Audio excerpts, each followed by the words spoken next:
When you read history, including the history of the Bible, these things took place so many years ago that you're gonna run across some practices that you just don't understand. Take, for example, anointing with oil.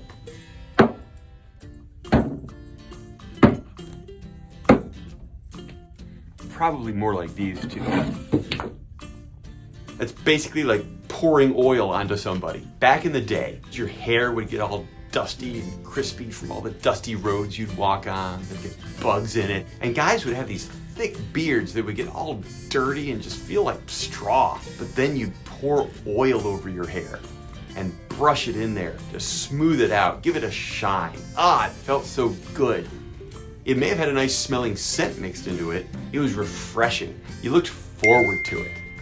It would also be used as a sign of welcoming someone when they came over to your house. You'd anoint them with oil. It could be a sign of celebration.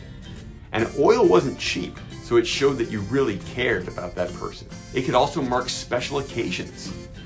Hey, Dad, I got my driver's license. Wow, that's great, son. We're so proud of you. Alice, you're starting middle school next year. That's a really special time in someone's life.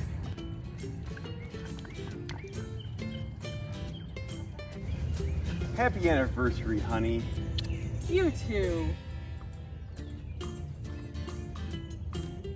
Also, it was a way of choosing, calling dibs, saying you're the one. For example, when God's prophet Samuel was looking for God's choice to be king, God pointed David out to Samuel. God said, that is the guy.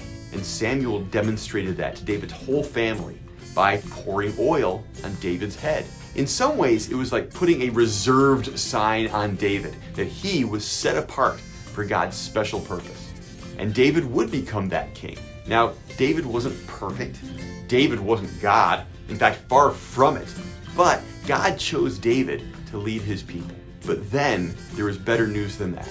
There would be an anointed one who God would choose, who was perfect and who was God. The one who was chosen and reserved and set apart to do God's special work. And that was Jesus. Jesus, who was a descendant of David. Jesus did God's work of taking us from a life that leads to death to a death, his death, that brings us to life. And finally, God chooses you. You know, believers in Jesus are called anointed and chosen by God. When water is poured on you at your baptism, God says, I have called you by name. You are mine. As a believer in Jesus, you are set apart for God's work too. So, anointed one, chosen one, how will God work in your life for his purpose today?